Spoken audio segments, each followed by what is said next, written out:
ও গাইন তু দুহিবাৰ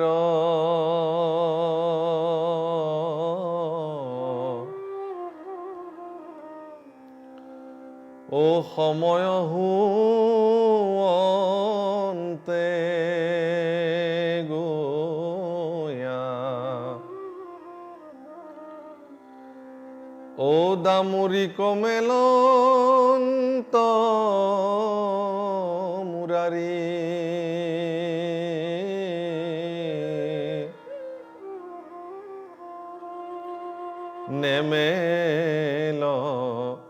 নেমেল বুলি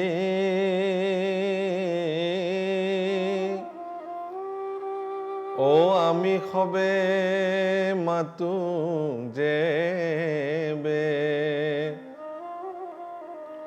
অধিক হাসন্ত ৰিংগ পাৰি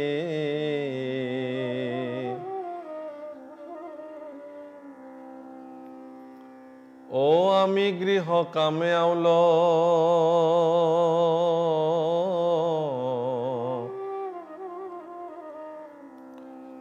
ও হুইবার দেখিয়া কৃষ্ণে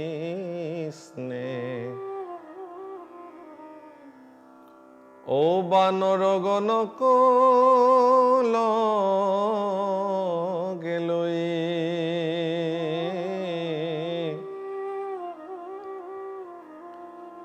সুরে যেন দামোদর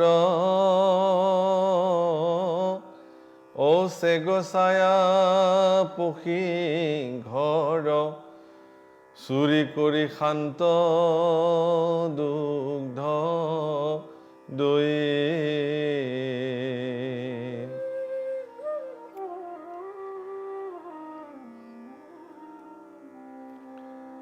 আৰ শিকিয়া তথৌ তুলি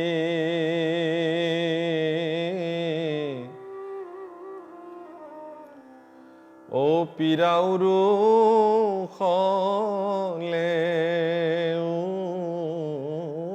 উঠি ও তাকো নমৱন্ত কিনো চান্দ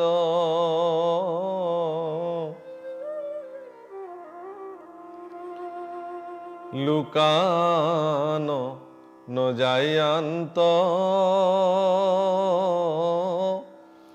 ও আন্ধাৰতো খুজি পান্ত শৰীৰৰ ৰত্ন পোখৰাই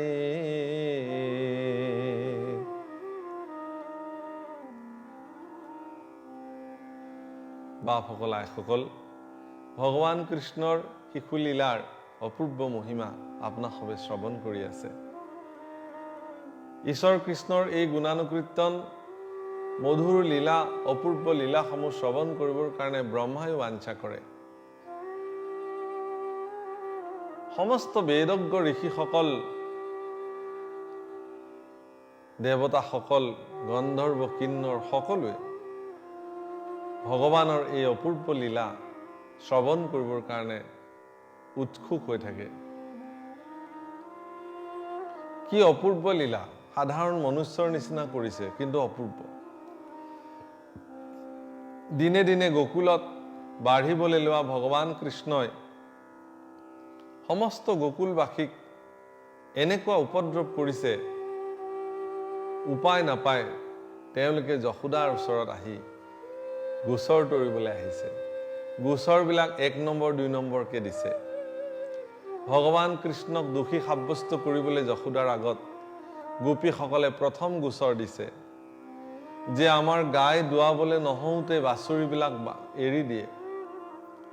গতিকে দামুৰিবিলাক যেতিয়া এৰি দিয়ে, আমি নেমেলিবা বুলিলেও নুশুনে, হাঁহি হাঁহি চিঞৰি চিঞৰি সমস্ত দামুৰিবিলাক এৰি দিয়ে। গতিকে দামুৰিবিলাকে গাখীৰ সকলো পান কৰি দিয়ে, আমি গাখীৰ খীৰাবলৈ সিদিনাখন আৰু নোৱাৰোঁ। আমি ঘৰৰ কামত যেতিয়া মগ্ন হৈ থাকোঁ, তেতিয়া চোৰৰ নিচিনা প্ৰৱেশ কৰি এগালমান বান্দৰ লগত লৈ আহি সমগ্ৰ দধি দুগ্ধবিলাক চুৰ কৰি খায়। হাতেৰে ঢুকি নেপাওক বুলি সিকিয়াত দধি ভাণ্ডসমূহ ওলমাই ওলমাই ওপৰত ৰাখো, কিন্তু উৰলবিলাক আনি পীৰাবিলাক আনি জোৰা লগাই লগাই তোমাৰ পুত্ৰ কৃষ্ণই সেই সমস্ত দধি ভাণ্ড খাই নষ্ট কৰে। বিচাৰি নাপাওক বুলি আন্ধাৰত লুকাই ৰাখো, তথাপি ৰক্ষা নাপাওঁ। তোমাৰ পুত্ৰই শৰীৰত পিন্ধা সেই অলংকাৰবোৰে যিমানে আন্ধাৰলৈ যায়, সেই ৰত্ন অলংকাৰবিলাকে অন্ধকাৰবিলাক আঁতৰাই দিয়ে আৰু সেই পোহৰত তেওঁ সকলোবিলাক বিচাৰি পায়। এইখিনিতে মোৰ এটি কবিৰ এটি বিশেষ কথালৈ মনত পৰিছে। এগৰাকী কবিয়ে এটি কবিতাত লিখিছিলে, যশোদাই যেতিয়া ভগৱান কৃষ্ণক মাৰিবলৈ খেদি যায়, ভয়তে ভগৱান কৃষ্ণই ঘৰৰ এন্ধাৰ চুকবিলাকলৈ গৈ লুকাই থাকে। কিন্তু ভগৱান কৃষ্ণৰ শৰীৰৰ পৰা ওলোৱা জ্যোতিবিলাকে তেওঁ যিমান এন্ধাৰলৈ যায় সিমানেই মানুহৰ চকুত পৰি যায়। যশোদাই বিচাৰি পায়, ইয়াতে লুকাই আছে বুলি। এগৰাকী হয়তো অতীন্দ্ৰিয়বাদী কবি, অন্তৰ আত্মাক বিচাৰিব পৰা কবিয়ে লিখিছিলে কবিতা। তেওঁ কৈছিলে যে, হে কৃষ্ণ, তুমি যশোদাৰ ভয়ত যদি লুকাবলে এন্ধাৰ জেগা বিচাৰি আছা, তেতিয়াহ'লে তুমি মোৰ হৃদয়লৈকে আহা। মোৰ হৃদয়খন এই জাগতিক জগতৰ কপট, হিংসা, অসূয়া, অপ্ৰীতিৰ দ্বাৰা অন্ধকাৰ হৈ আছে। হে কৃষ্ণ, তুমি যদি মোৰ এই অন্ধকাৰ হৃদয়ত লুকাবলৈ এবাৰ আহা, তেতিয়াহ'লে তোমাৰ শৰীৰৰ পৰা ওলোৱা সেই জ্যোতিয়ে মোৰ হৃদয়খন জানো পোহৰ কৰি তুলিব, মই শুদ্ধ হৈ যাম। এই প্ৰত্যেকটো কথাতে এই তাৎপৰ্যসমূহ বিদ্যমান হৈ আছে। জাগতিক জগতৰ বিষয় সুখ বিচাৰি মানুহে ইমান অৰাজক অৱস্থালৈ যাবলৈ কুণ্ঠাবোধ নকৰে, যাৰ কাৰণে তেওঁলোকৰ মন, মস্তিষ্ক, হৃদয় সকলোবিলাক যেন অন্ধকাৰেৰে পৰিপূৰ্ণ হৈ পৰে।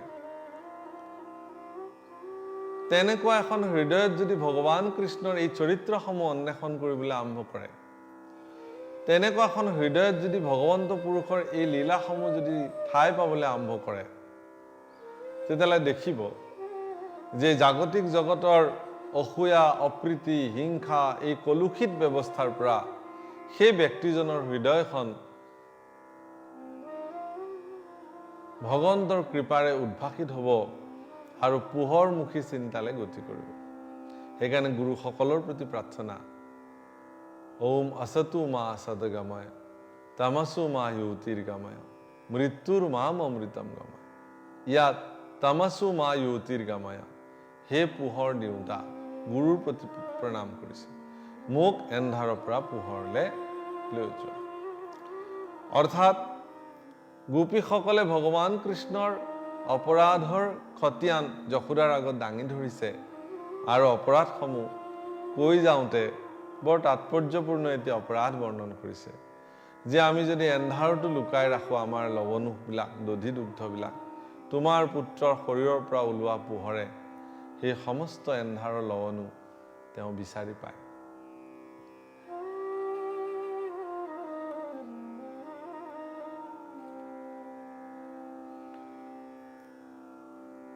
আৰ গোয়ালে আনন্দে বেঢ়ি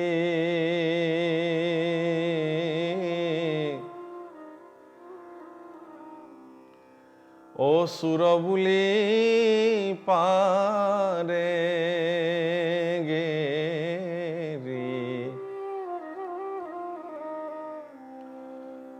কই কো যাইবা কৃষ্ণ নি বুধৰে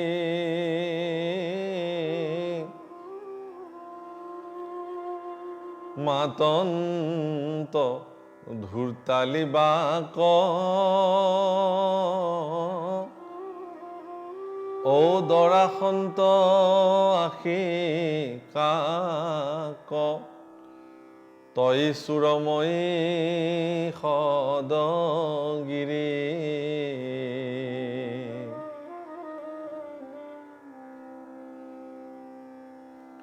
আৰ ঘৰত থওঁ লিপি মুচি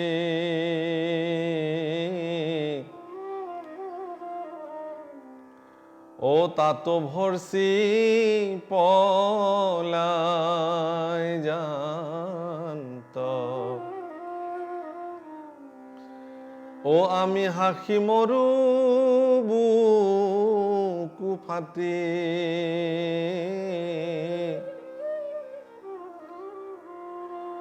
তোমার কুলাত আৱে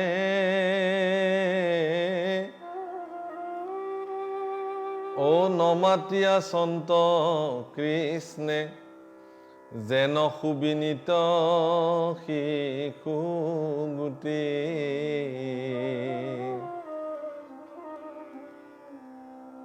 যিখিনি সময় গোপীসকলে যশোদাক ভগৱান কৃষ্ণৰ গোচৰ দিবলৈ আহিছিলে সেইখিনি সময় অত্যন্ত মৰম লগা এটি শিশু হৈ যশোদাৰ কোলাত শুই আছে আৰু গোপীসকলে এটা এটাকে গোচৰ দিছে সকলো গোচৰ মৰম লগা চাৱনিৰে শুনি আছে যেন তেওঁ একোৱেই কৰা নাই যেন তেওঁ একোৱেই নেজানে জগতত এইবোৰ কি হৈছে তেওঁ যেন একো গমেই নাপায় তেওঁ যশোদাক বুজাব বিচাৰিছে যে এইবোৰ মই কৰা নাই আচলতে মোক এনেই এইবোৰ দোষাৰোপ কৰিছে মোৰ ওপৰত এই দুখবোৰ জাপি দিয়া হৈছে যেন অবুজ বালক একোৱেই নেজানে তেনেকুৱা হৈ নিশ্চুপে যশোদাৰ কোলাত শুই আছে গোপীসকলে কৈছে যে এতিয়া ইমান শান্ত শিষ্টমতী এই শিশু কৃষ্ণ যেন একোৱেই নেজানে হে আই যশোদা তোমাৰ কোলাত যি ধৰণে মৰম লগাকে শুই আছে এইজন কৃষ্ণই কিন্তু আমি যেতিয়া ঘৰটো লেপি মুচি থওঁ তেতিয়া ভৰিৰে গছকি গছকি সেই সকলো লিপি মুচি থোৱা ঘৰ নষ্ট কৰি থৈ গুচি আহে আচলতে ভগৱান কৃষ্ণই সেই গোপীসকলে আনন্দেৰে লিপি মুচি থোৱা ঘৰত সেই অভয় চৰণৰ পদধূলি দি থৈ গুচি আহে তেওঁ জানে এইসকল মোৰে ভক্ত মোৰ পদধূলি পাবৰ কাৰণে যুগ যুগ তপস্যা সাধন কৰিছিলে অৰণ্যত বহি আৰু মোৰে কৃপাত আজি গোপী হৈ গোকুলত আছেহি মই কৰিব অহা এই নৰলীলাখনৰ তেওঁলোকো একোজন সহযোগী গতিকে লিপি মুচি থোৱা ঘৰৰ মজিয়াত সেই অভয় চৰণ ধ্বজ বজ্ৰ অংকুশ জব পদ্ম পঞ্চচিহ্ন বিৰাজিত সেই বিৰল চৰণেৰে গোপীসকলৰ ঘৰত পদধূলি দি থৈ আহে ভগৱান কৃষ্ণই কিন্তু সেয়া যেন এক দুষ্ট লীলা গোপীসকলে বুজি নাপায়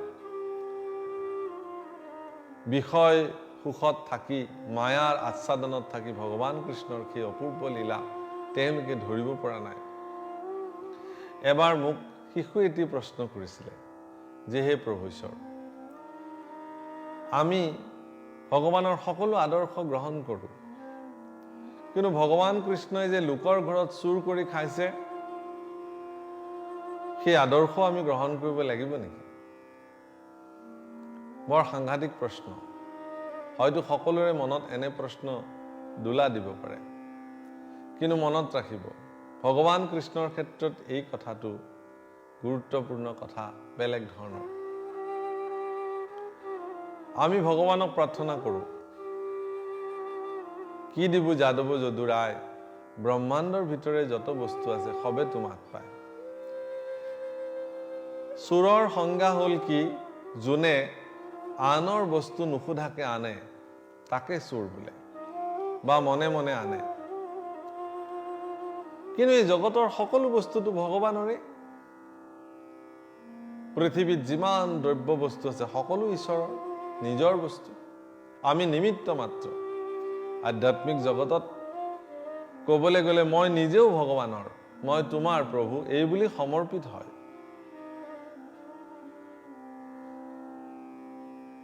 গতিকে যিহেতু সমস্ত দ্ৰব্য বস্তু ভগৱানৰে হয় এতেকে ভগৱানৰ দ্ৰব্য বস্তু ভগৱানৰ মন গৈছে খাইছে ভগৱানৰ মন গৈছে তেওঁ নষ্ট কৰি দিছে। এই শৰীৰটোৱে ঈশ্বৰৰ মন গৈছে মোক সৃষ্টি কৰিছে। আপোনাৰ খবৰ সন্মুখত বহি থকা মোৰ শৰীৰটো ঈশ্বৰৰ দ্বাৰা সৃষ্ট। ঈশ্বৰৰ কৃপা হৈছে কাৰণে তেওঁ পালি আছে, মই জীয়াই আছো। আৰু এদিন তেওঁৰ ইচ্ছা যাব, সেইদিনাখন এই শৰীৰটো ভাঙি পেলাব, নষ্ট কৰি পেলাব। তেওঁৰ কথা, তেওঁৰ মন গৈছে তেওঁ ব্যৱহাৰ কৰিছে, তেওঁৰ মন গৈছে তেওঁ নষ্ট কৰিব, তেওঁৰ মন গৈছে তেওঁ সৃষ্টি কৰিব, তেওঁৰ মন গৈছে তেওঁ পালন কৰিব। সকলো তেওঁৰ ইচ্ছা মতে চলে। ভগৱন্ত পুৰুষৰ ইচ্ছা অবিহনে গছৰ পাত এটিও নসৰে। এই কথা বাৰম্বাৰ শাস্ত্ৰৰ মাধ্যমেৰে সমস্ত জগতৰ লোককে বুজাব বিচৰা হৈছে, ক'ব বিচৰা হৈছে। গতিকে ইমানখিনি নটখট, ইমানখিনি দুষ্টালি কৰাৰ পিছতো ভগৱান কৃষ্ণ, শিশুৰূপী কৃষ্ণই যশোদাৰ কোলাত এনেভাৱে শুই আছে যেন সেইবোৰ তেওঁ একোৱেই নাজানে।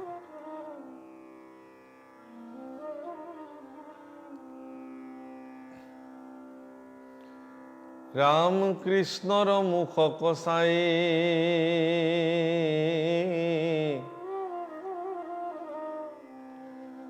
হাসি হাসি ৰংগ পাই, গোপীগণে কহে কথা,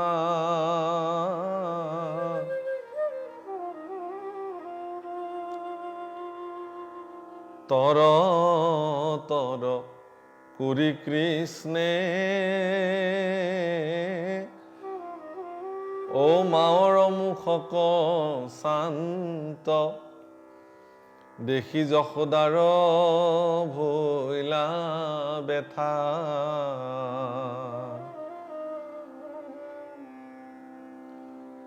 গোপীসকলে দেখিছে যে বাহ বাহ বাহ, হে কৃষ্ণ, ইমান দুষ্টামি কৰ্ম কৰি আহি এতিয়া মাৰ কোলাত ইমান ধুনীয়াকৈ শুই আছা যেন একোৱেই কৰা নাই। আৰু বাৰে বাৰে যশোদাৰ মুখৰ ফালে মৰম লগা চাৱনিৰে কৃষ্ণই চাইছে যেন মই এইবোৰ কৰা নাই আই। আৰু যশোদায়ো পুত্ৰৰ মুখ চাই তেওঁৰ মনতো ব্যথা জন্মিছে। যশোদাই জানিছে যে গোপীসকলে মিছা কথা কৈছে। আচলতে যশোদাৰ মনত ভ্ৰান্তি সৃষ্টি কৰিছে ভগৱন্ত পুৰুষে, সেইটোৱে তেওঁৰ কাম। মায়াৰ দ্বাৰা সমস্ত জগতখন ভগৱন্ত পুৰুষে এই ধৰণে পৰিচালনা কৰে। ৰাম অবস্তুক দেখান্ত বস্তুক আৱৰি, এহিতো মোহৰ মায়া জানা নিশ্চ কৰি। নামঘোষাত মহাপুৰুষে লিখিছে, অবস্তুক দেখান্ত বস্তুক আৱৰি, এহিতো মোহৰ মায়া জানা নিশ্চ কৰি। অৰ্থাৎ যিটো সঁচা কথা, সেই সঁচা কথাটোক মায়াৰ বলেৰে ঢাকি তাকেই মিছা কৰি, মিছাটোকে সঁচা হিচাপে দেখুৱাটোৱে হ'ল ভগৱন্ত পুৰুষৰ অন্যতম এক মহালীলা। সেই লীলাৰ পাকচক্ৰত আমি জীৱবিলাকে উঠি ভাহি ফুৰি আছো। আমি সঁচাটোকে মিছা দেখিছো আৰু মিছাটোকে আমি সঁচা দেখিছো।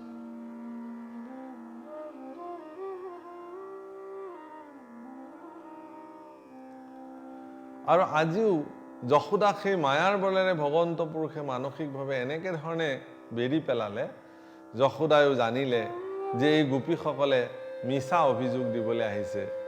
এই বুলি তেওঁ কৃষ্ণৰ মুখলৈ চাই বেথা দৃষ্টিৰে চাই থাকিল।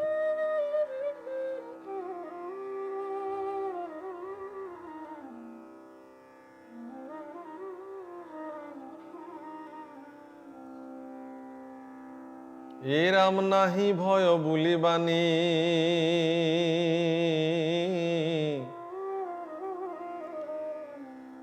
ও বুকুত খাবতে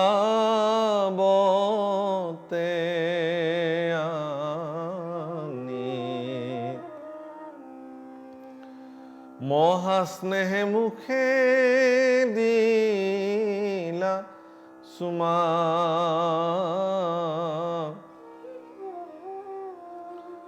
ঐহি মতে নাৰায়ণ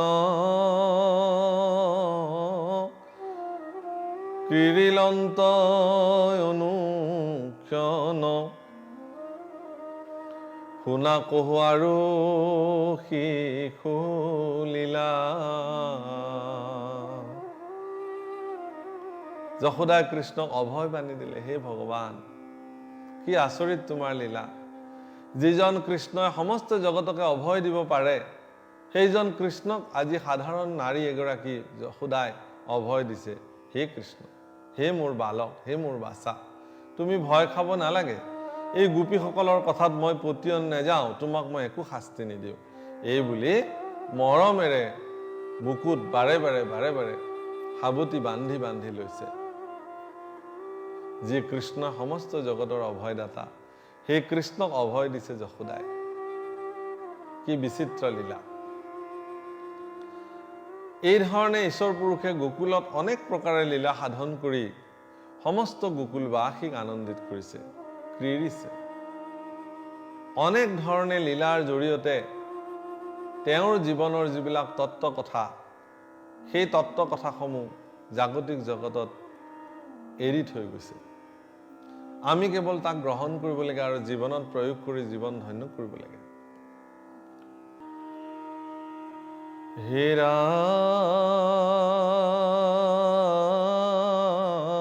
ৰাম,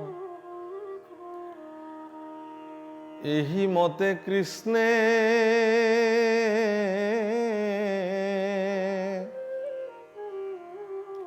ক্ৰীড়িয়া সন্তে, পাছে গোপ শিশু যাকে,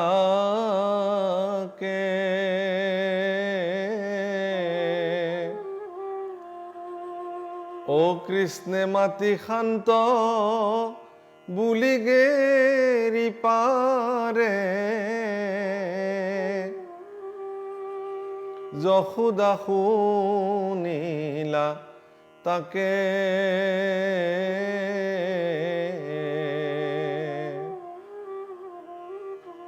এইদৰে ভগৱান কৃষ্ণই অনেক লীলা সাধন কৰিলে। আৰু এদিন হঠাৎ যশোদাই শিশুসকলৰ মাত শুনিলে। গোপ শিশুসকলে চিঞৰি চিঞৰি যশোদাক কৈছে, আই, তোমাৰ সন্তানে মাটি খালে, তোমাৰ কৃষ্ণই মাটি খালে, এই বুলি ক'লে।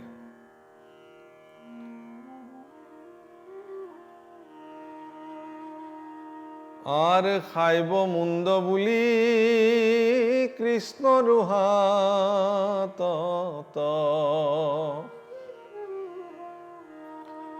ধৰিলা খেদি গোৱালি,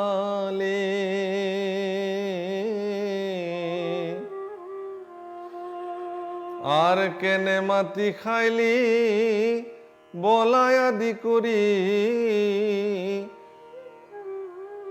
কহ ছোৱালী, তোৰ আজি মুণ্ড খাম মই, এই বুলি যশোদাই খেদি গল। নন্দৰ ঘৰত দধি দুগ্ধ ঘৃত মধু নদীৰ নিচিনা বৈ যাই থাকে। সমস্ত অমৃতৰ ভাণ্ডাৰ যেন নন্দৰ ঘৰতে আছে।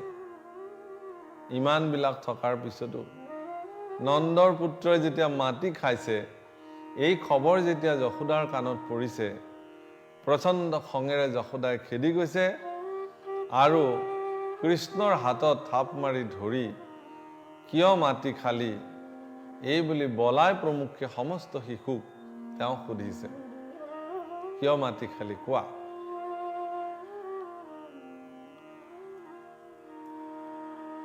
আৰ শুনি দৰি হৰি মাও কমাতন্ত,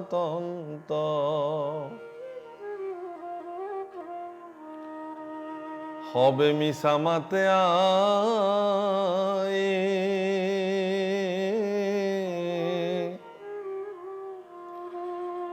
ও খাইলো মাটি যেবে মুখ চোৱাতেবে,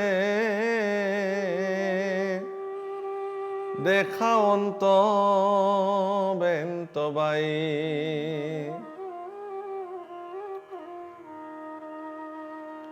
যশোদাৰ এনে ৰুদ্ৰমূৰ্তি দেখি কৃষ্ণ ভয় খালে।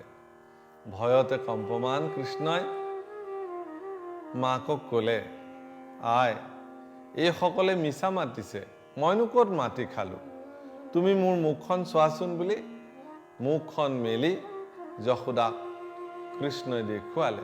তেওঁ যে মাটি খোৱা নাই তাক প্ৰমাণিত কৰিবলৈ মুখখন মেলি দেখুৱালে। আৰ পুত্ৰৰ গৰ্ভত সমস্ত জগত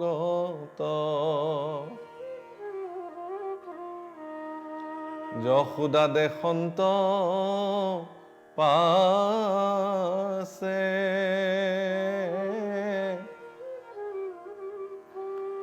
সসাগৰা মহী বায়ু সূৰ্য সখী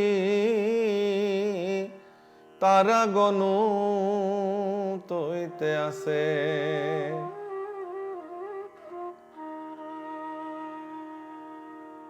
আর গোকুল সহিতে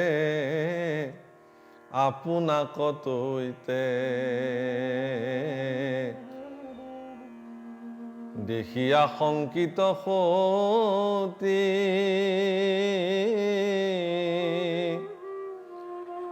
কিবা স্বপ্ন দেখো কিবা দেব মায়া কিবা ভ্ৰম ভৈলা মোৰ